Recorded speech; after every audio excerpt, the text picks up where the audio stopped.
Chapter 17, The Fortune's Return.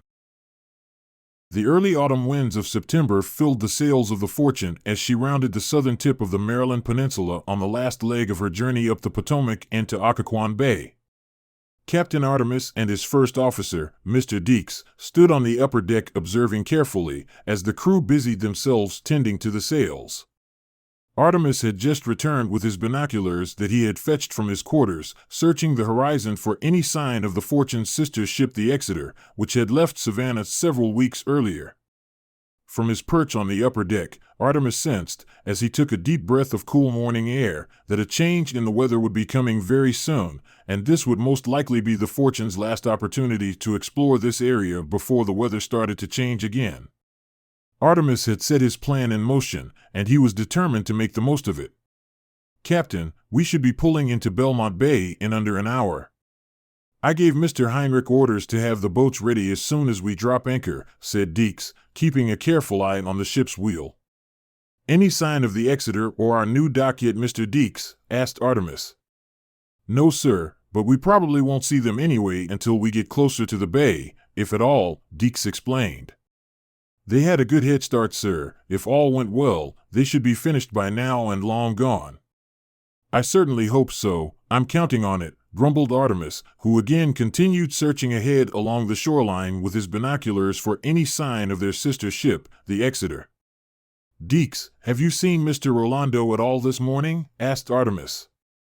"Yes, sir.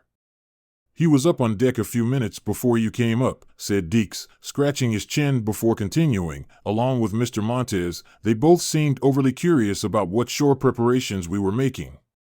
Tell me, how was Mr. Rolando this morning?" "Sir?" "What was his mood, Mr. Deeks?" insisted Artemis. "Oh yes, well, he was a pain in the ass as usual, sir." "I understand, loud and clear, thank you," said Artemis. Artemis really didn't need the confirmation of something he already knew, but it did give him peace of mind knowing that it wasn't just his imagination. Rolando had been difficult to deal with in the last few weeks, apparently still having hard feelings since they returned after their first trip. Once the ship logs from the previous expedition were filed and the investors were debriefed, there had been so many questions raised and left unanswered that the company felt it necessary to include a secondary observer on this trip to keep both Rolando and Artemis in check. Although the company never made it clear who they trusted with the success of this particular expedition, they had made one thing perfectly clear: this might be Artemis's ship and his command, but the funding for this voyage came from the company. Artemis couldn't wait until such a time as that situation was permanently rectified. "Did you happen to check on my special stores in the hold for this trip, and did you brief Mr. Heinrich on my plans?" asked Artemis, who had a special hold below deck, which Artemis had stocked with supplies for a special mission of his that Rolando and Montez were not privy to. Artemis had pulled quite a few strings within the company to get this mission extended to 2 full weeks in order to allow him sufficient time to recruit new laborers. At least it was the cover story he gave the investors. In reality, Artemis had other plans. The Exeter's special mission was entirely funded by Artemis himself and therefore was not known or sanctioned by the company. "Yes, sir, he knows," said Deeks, lowering his voice. "We've been managing to keep it quiet from the snoopings of Mr. Rolando and Mr. Montez, and that hasn't been an easy task, sir," whispered Deeks. Deeks and Artemis had served together for many years on the Fortune, under the command of his father before he died, so many years, in fact, that they were the closest thing to brothers that either one of them had ever known. "I imagine it hasn't been easy, but Deeks," Artemis continued, "if my hunch is correct, and they usually are, by the time we're done with this trip, we'll have everything we need to say sayonara to the company, and that will include Mr. Rolando and Mr. Montez." Caleb ran into his house and noticed the twins, Jessica and Elena, lying on the floor of the main room playing with their dolls. He stopped as they both looked up at him. Elena smiled. "Hi, Caleb, you want to play with us?" she asked. "Maybe later, sweetheart. Do you know where Mom is?" Caleb asked. "She told me she was going to go pick some vegetables for lunch and said she would be right back," said Jessica, who was busy putting a new dress on her doll, one that Caleb saw his mother Sarah sewing especially for her doll last night. Is Martha going to come over and visit us today? Elena asked. Maybe later. I'm going to go fishing with Peter and will be back later, explained Caleb. Be sure to let Mom know where I am when she gets back, okay? Okay, answered the twins in unison. Caleb was amazed at how fast they were growing up and how both were starting to look more and more like their mother.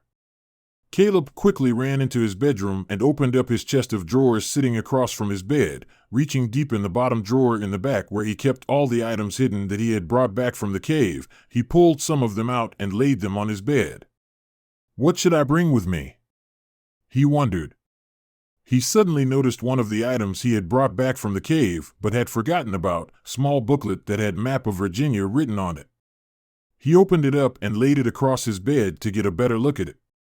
So much of it had seemed like gibberish when he first looked at it weeks ago, since the names of places and locations were all unfamiliar, that the map was of little use.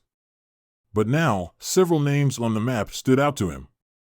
Manassas, one of the large cities on the map, was familiar from one of his visions. He knew it was north of their village since Stephen had told him that was where they were going north to meet up with the Argus group. Caleb followed the map with his finger, tracing around the city of Manassas, then tracing along several rivers south of the city. He found a river that ran east.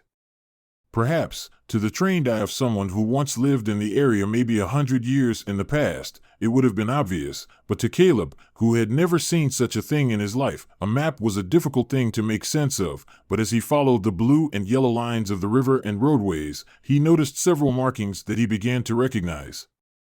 There was the city that was north of them, Manassas, then the old highway next to their village, the bridge, and then the river. Once again his finger traced the blue path of the river that was south of the city, until it intersected with another larger river. That looks very familiar, thought Caleb.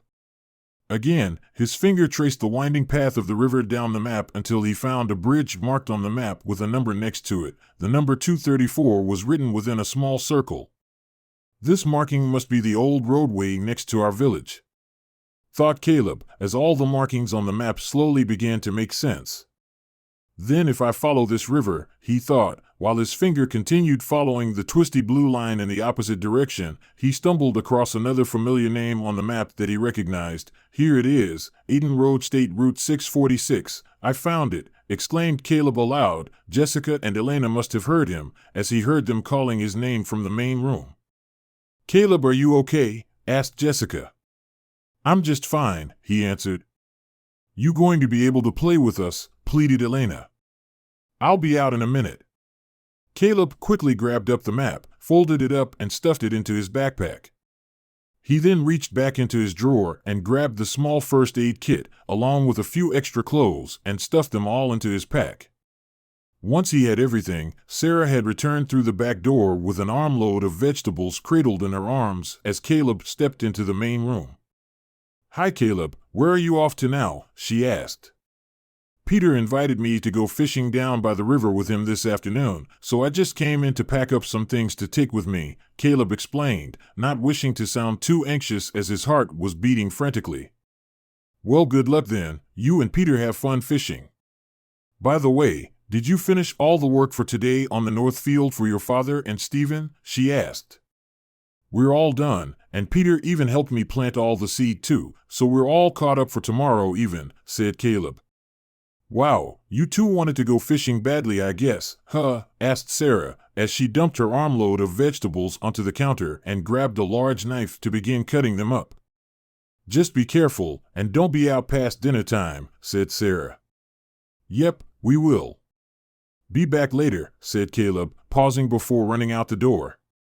Caleb turned around and gave each of the twins a kiss on their head. Little Jessica looked up at Caleb as he bent over. You two behave, and we'll play a game when I get back, he said. Jessica winked.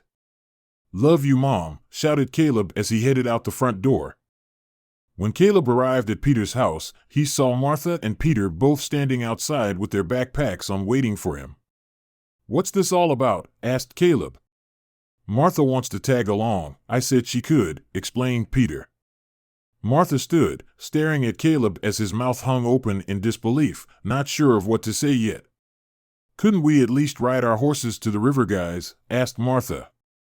Hey, Good idea, Martha. I'll ask my mom if I can saddle up Jojo, said Peter. Wait a minute, said Caleb. Martha, you can't go with us. Why not? I know how to fish, Caleb. Come on, pleaded Martha. Because we're not going fishing, explained Caleb. What do you mean, we're not going fishing? Chimed Peter. Because I am going to go find my dad and my brother Stephen and warn them about the people who live in the southern woods, Caleb explained. Remember the vision I told you about earlier, the one with the people hiding in the woods? Caleb, I'm not sure that's such a good idea. I mean, how do you even know where this place is you want to warn them about? Asked Martha. Caleb reached up over his shoulders and pulled off his pack and shoved his hands down inside, then pulled something out to show to Martha and Peter. Because old Caleb from my visions gave me clues and, said Caleb, holding up the map for Peter and Martha that he had brought back from the cave, I have a map. As the Wings of Fortune began her final turn into Belmont Bay, Captain Artemis stood nervously pacing back and forth on her upper deck, occasionally stopping to anxiously search the shoreline with his binoculars for any signs of his men or the Exeter, while on the deck below, Deeks was busy giving last-minute instructions to Mr. Heinrich and his men in preparations for their coming mission. Artemis pulled his binoculars down from his face as his eyes caught the object of his search. Far to the north, near the shoreline, was his newly constructed working pier and warehouses, and the best sight to see of all, there was no sight of the Exeter. Well done, Catherine, he thought, smiling to himself. That alone would have made it the start of a beautiful day, as far as Artemis was concerned, if it weren't for the voices of Rolando and Montez walking up the steps to the upper deck. Good morning, Captain Artemis. Serge and I were just marveling at the handiwork of your crew. So, when were you going to tell us about the new facilities? Asked Montez, who was the first to set foot on the upper deck. To Artemis, Gabriel Montez was just another company man, much like Rolando. However, Artemis was not yet completely sure of what exactly Montez's company role was going to be on this trip. The thin, slightly dark-skinned, athletic-looking Montez appeared to Artemis to be a few years younger than Rolando, but more refined, much more broad-minded, and that worried Artemis, probably more than any quality ever could, which is most likely why the company chose him as a mediator between himself and Rolando. I better be cautious and keep my eye on this one, he thought. He found a man like Rolando easy to read. Rolando was all about the money, the profit, the margin of percentages up one way or down the other. So long as you appealed to that nature in him, you were relatively safe, save for his habit of throwing temper tantrums when he didn't get his way. With Montez, however, Artemis would have to exercise caution. I sent a group of my men up here a month ago in the Exeter to build all of this. Artemis gestured to the new shore facilities for us ahead of time, so we could make better use of our time once we arrived. Having a more permanent base up here in which to operate seemed like a good idea to me, and you know me, I'm all about good ideas, said Artemis, casting a slight scornful look at Rolando, who simply snorted. Montez smiled slightly. I agree, Captain, and it is a good idea. Since we're all about good ideas, how about sharing with us your plans to fill our holds with workers, insisted Montez. Rolando just stared straight at Artemis, grinning, with his stubby little fingers stroking the sides of his chin. Yes, Henry, we certainly don't want any surprises this time, he said. My plan has 3 parts. First, I sent my ship and men in the Exeter up here ahead of time to build the facilities, unload all the horses as well as collect any additional horses they find, then unload and stockpile supplies to establish a permanent base here. My men have been building this camp and its working dock for the last several weeks to use as a base of operations. As you can see, they are nearly complete. Part 2. I send out 2 reconnaissance groups, a group of men to the north and another one to the south. Their first order of the day is to explore and map this area in detail, to see what we are dealing with and what and who we are up against. No surprises like the last time, explained Artemis, casting another look at Rolando, who repeated his snorting. And finally, Phase 3 has 2 objectives. My first officer, Mr. Deeks, and Mr. Heinrich, will lead the northern group to collect more workers from the old capital city to return to Savannah with, and then take the rest of our load on to Cologne. Montez nodded as Artemis laid out his plans, obvious to Rolando that he was impressed with Artemis. Then, Rawson and I will lead the second group to go south, Artemis began to explain, but was cut off by Rolando. Yes, Captain, I've been wondering why you seek to waste our time dividing up the men. One group to go north, the other to go south. What exactly is it that you hope to accomplish by doing this? Asked Rolando sarcastically. Captain, we do appreciate your obvious attention to detail, insisted Montez, cutting off Rolando. You've made it very clear that you want to be thorough, and I can see your long-term outlook is very noble. However, we haven't time to waste with your frivolous pursuits, said Rolando, interrupting Montez, with his high-pitched whine that Artemis could see was starting to annoy Montez as much as it was him. Montez raised his hand to Rolando to stop him. However, we only have need and room in your holds for 60 or so of your pale-faced tunnel rats, who, by the way, have turned out to make excellent workers, with some training of course. It's no use trying to explain it to him, Gabriel. Henry here has the notion that he's going to find buried treasure out there somewhere, insisted Rolando. The captain here is on his own personal fantasy treasure quest. Montez momentarily raised an eyebrow at Rolando's last comment.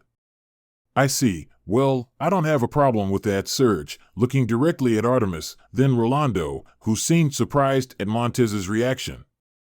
He's up to something, thought Artemis. He could see it in Montez's eyes as one kindred spirit to another. Montez continued, as long as it's done on the captain's time, and done on his dime, not ours. Rolando huffed and puffed indignantly. We want our workers, demanded Rolando, still whining. And you will have them, said Artemis, looking like he was ready to shove a dagger into Rolando's heart. By the deadline, asked Montez in a calm, appeasing voice, glancing between Rolando and Artemis. By the deadline, insisted Artemis, who had mentally shoved the dagger in Rolando a long time ago. Very well, then, it seems as if we are agreed, said Montez, watching as Rolando turned and walked away, pouting like a little child. Montez waited until Rolando was far enough away. By the way, Captain, the company has granted me financial authority over this expedition, even over Mr. Rolando himself. He looked at Artemis. I've decided to lead the southern expedition instead. You may go on and lead your northern group. He fell for it, thought Artemis. Now for one final coup. I have already made arrangements to lead my southern team, Mr. Montez. Perhaps you would rather lead the northern group yourself, to see that the workers are collected to the company's satisfaction, said Artemis, with a hint of frustration in his voice. Montez took his bait, revealing to Artemis his true plans as he suspected. Captain, you would be wise not to take me as a fool. Remember, this expedition of yours is a company-funded expedition. You signed a contract. Any fortunes that are made on this expedition are split with the company on a percentage fee basis.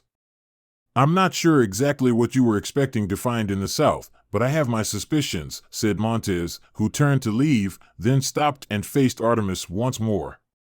Don't worry, Henry, you'll get your fair share of whatever I find out there, he said, as he turned and left.